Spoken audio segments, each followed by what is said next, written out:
SSC 26 শিক্ষার্থীরা বাংলা প্রথম পত্র পরীক্ষার খাতা দেখা নিয়ে তোমাদের জন্য সুখবর দিচ্ছি। কারণ তোমরা অলরেডি দুঃসংবাদের পর একটার পর একটা পাচ্ছই। পরীক্ষা কেন্দ্রে বের হওয়া থেকে শুরু করে তোমরা জানো তোমাদের কিন্তু এমসিকিউতে বেশ বড়সড় একটা মানে একটা প্রবলেম তৈরি হয়েছে। এটা নিয়ে আমরা শিক্ষা মন্ত্রীর কাছে আমরা অনুরোধ করেছি, দাবি না, যে স্যার আপনারা দয়া করে এবার Bangla first paper second paper মিলিয়ে ইংরেজির মতো করে পাস সিস্টেম আপনারা দেওয়া যায় কিনা একটু আপনারা ভেবে দেখুন। তোমরা এই বিষয় নিয়ে কথা বলতে পারো, কারণ এখানে একটা বছরের বিষয়। এবং এটা যদি এমন হইতো যে দু একজনের সাথে হয়েছে, দু একজন পরীক্ষার প্রশ্ন কঠিন দেখেছে, এমনটা না। মানে ম্যাক্সিমাম স্টুডেন্টের পরীক্ষা খারাপ হয়েছে। তার কয়েকটা কারণ হচ্ছে যে অনেকগুলো উদ্দীপক এসেছে এবং উদ্দীপকগুলো ওভাবে ধরা যায় না, এবং প্রশ্নের মধ্যে 4-5টা কোশ্চেন বেশ ভালো একদম বিতর্কত জায়গা থেকে এসেছে। হ্যাঁ, একদম যে খারাপ কোশ্চেন এসেছে তা না, 12-15টা কোশ্চেন অনেস যারা পড়েছে তারা অন এভারেজ 12-15টা কোশ্চেন কমন পাইছে। বাট ওই যে 25টা-28টা করে গত প্রত্যেক বছর হইতো, এবছর আর সেটা দেখা যায় না। এবার আসি যে সুখবর খাতা দেখা নিয়ে কি রয়েছে। দেখো, খাতা দেখা নিয়ে দুইটা পয়েন্ট ক্লিয়ার করি। এক হচ্ছে খাতা বর্তমানে বোর্ডেই আছে, তোমাদের পরীক্ষা কেন্দ্রগুলো থেকে বোর্ডকে পাঠানো হচ্ছে, সেগুলো পরবর্তী টিচারদের কাছে যাবে। তো টিচারদের কাছে গেলে আমরা জানতে পারবো তারা খাতাগুলো কীভাবে মূল্যায়ন করছে। এইটা ফার্স্ট পয়েন্ট। সেকেন্ড পয়েন্ট হচ্ছে শিক্ষামন্ত্রী অলরেডি টিচারদেরকে একগাদা নির্দেশনা দিয়ে দিয়েছে। তার মধ্যে শিক্ষকরা আমাদেরকে একটা পয়েন্ট ক্লিয়ার করেছে যে সৃজনশীল একে তোমাদের পরীক্ষা ভালো হয়েছে, সৃজনশীল তোমরা লিখেছো অনেক ভালো, প্রশ্ন অনেক ভালো এসেছে।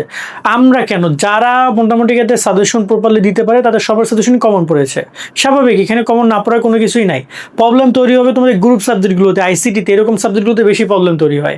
ওইখানে মূলত মেন গেমটা তোমাদের খেলতে হবে। এখন এখানে সবই কমন পড়বে, ওকে? সো এটা নিয়ে প্যারা খাওয়ার কিছু নাই। বাট এবং প্রশ্ন ভালো হয়েছে, তো সেই জায়গা থেকে টিচাররা আমাদেরকে যেটা বলছে যে ওরা যেহেতু ভালো প্রশ্ন আসছে, লিখেছে ভালো, সো ওরা মোটামুটি ভালো নাম্বার পাবে। টিচারদেরও একটা প্রেশার আছে যে ভালো নাম্বার দেওয়ার বা সঠিক মূল্যায়ন করার।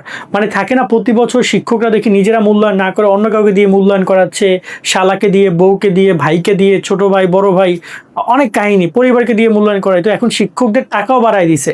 খাতা দেখার আগে যে টাকা পাইতো তার থেকে এখন পারিশ্রমিক বাড়ায় দিছে, যার কারণে এখন টিচাররা খাতাগুলো মূল্যায়ন করতে, আর যদি কেউ মূল্যায়ন না করে এবং সে যদি প্রমাণিত হয়, তার বাস দিবে একদম জায়গা মতো।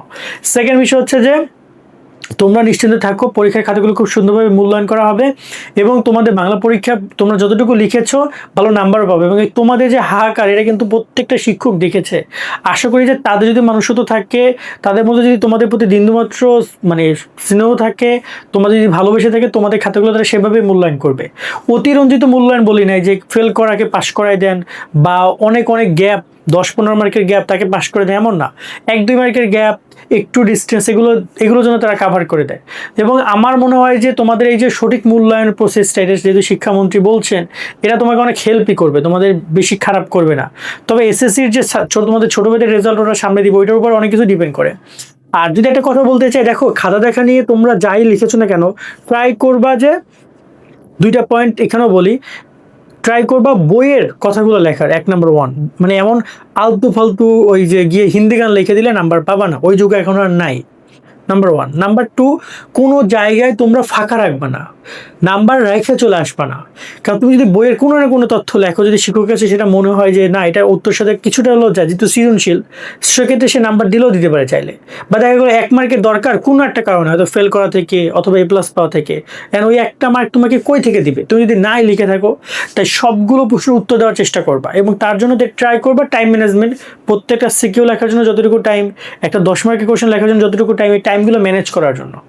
আর বাংলা প্রথম পত্র সাথে বাংলা দ্বিতীয় পত্র তোমার কোনো সম্পর্ক নাই পাশ করার। ওইখানে বাংলা দ্বিতীয় পত্রে টোটালি 33 পাইতে হবে, আর এইখানে 23 এবং তোমার 10, সিকিউতে 23 পাইতেই হবে।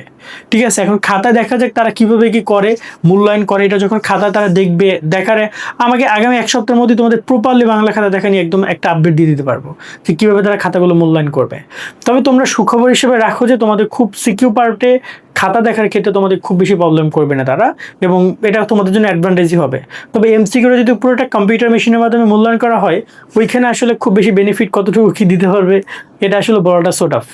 আশা করি আমরা পুরো বিষয়টা ক্লিয়ার করতে পারছি তোমাদেরকে। সামনে আরও আপডেট আসবে, ট্রাই করবো তোমাদের সেই বিষয়গুলো জানানোর। সকলে অনেক অনেক ভালো থাকবা। আল্লাহ হাফেজ।